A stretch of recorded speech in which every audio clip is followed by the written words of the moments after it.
Good morning. It is 9:51 on April 29th, 2016, and I have a meeting at 10 a.m., so this has to be fast. I'm just letting you know that I'm happy and busy and perky and all the good things in the world. I might have maybe triple booked myself for this weekend. On Saturday, I might be going to the farmer's market and the art walk in the morning, and then a small child's birthday party in the afternoon, and then out for dinner with a friend. God, how do I do that to myself? So that's gonna be my Saturday, and Sunday I have a hair appointment because this situation is getting a little blah. So anyways, on Monday my hair should be lovely, fresh and lovely, and I also have to tailor my son's Thomas Jefferson costume for his Thomas Jefferson presentation next week. I just purchased a regular costume online because I did not have the time to make him one, but I'm going to tailor it.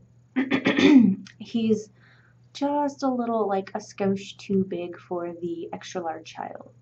So I'm going to take the attached vest and like move it forward about a 1/4 inch on each side, and then I'm going to lower the cuffs about 1/2 inch on each side, and I'm probably going to sneeze in 2 seconds.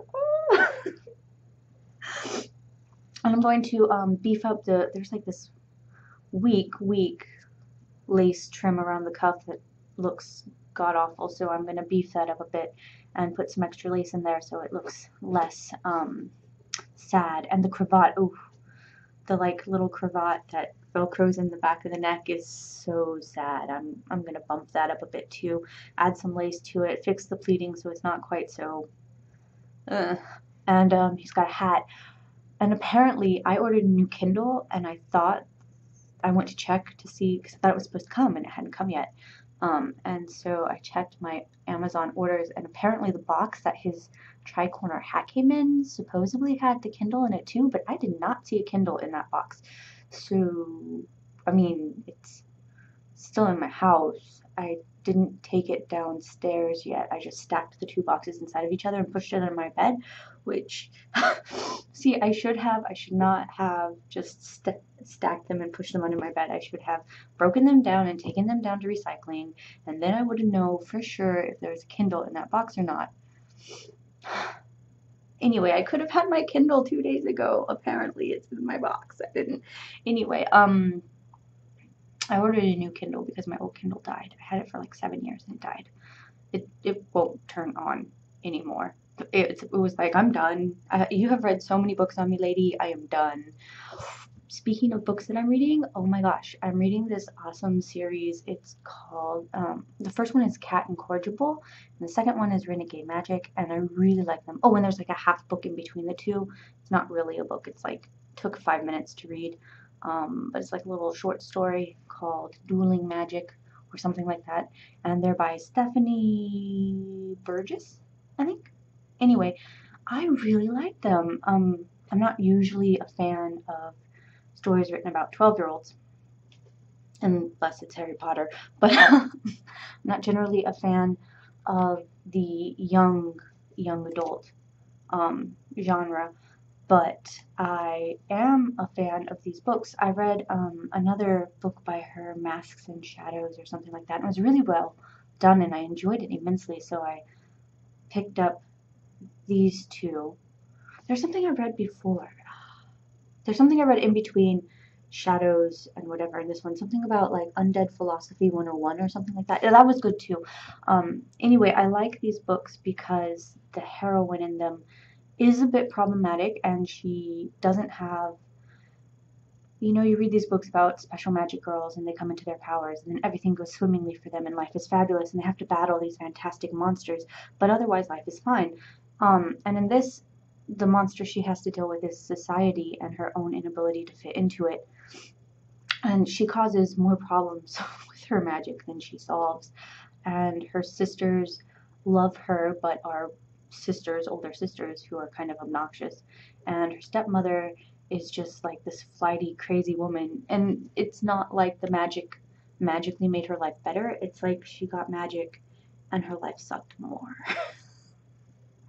And I really like them. I think they're very interesting, very well done books. So I recommend them. I am halfway through the second in the series and I'm enjoying it immensely, and I love that the main character can't help but put her foot wrong no matter what she does. And even when she's like trying her best, she has two things: should she save this person, should she do this thing? um, and it doesn't matter which of the two she picks, she's going to have to deal with the ramifications, especially in the larger society, of her actions. I like it. Anyways, I'm looking forward to finishing it and reading the next in the series, and then I think there's like a novella for the final book, like another half book thing. There's a 0.5. Don't you love when authors do that? They're like, we stuck something in the middle. This one's first, this one's second, that one's 1.5. And now I have 3 minutes until my meeting, so what can I say in the remaining 3 minutes? Talk faster. Or actually, talk slower. Try to talk slower. That's always my motto. Ooh, look. Do you see my tea that I'm like holding right here? It's tea. It's tea forte tea, and it is a delicious white ginger pear. And the reason why I'm drinking white ginger pear is because my Irish gentleman said that white tea promotes oral health. I didn't Google that, so I don't know if he's telling the truth or not, but he generally is telling the truth when it comes to things like this. Like my friend Annika recommended that I use vitamin E oil as a moisturizer, and I was like, okay. Like, I mean, I trust her. She's a smart girl. But I sent him a message and was like, hey, she said to use this. Is that legit? And he was like, yeah. And then he gave me all the facts. So generally, he's pretty up on his stuff when it comes to herbal and holistic remedy things. He's the one who convinced me to do oil pulling. Have I ever told you guys about how horrible oil pulling is? Has anyone done that? I mean, it's fabulous if you are doing an oil pull to like clean your teeth. It works wonders. But if it's like agonizing jaw exercise, I guess it strengthens your jaw. I don't know. I would assume swishing coconut oil. Oh, it's horrid, horrid. But it does get your teeth amazingly clean. And he had me use activated charcoal to brush my teeth, which was far easier on my jaw than the oil pull, but was awful and took forever to like get all the black out. Like, but then my teeth were much whiter, so I don't know. Sometimes you do these things and you're like, is the pain worth the reward? But I guess the same could be said for waxing. Oh, things ladies do to look lovely. Don't I look lovely? Of course I look lovely. And I need to go call into my meeting.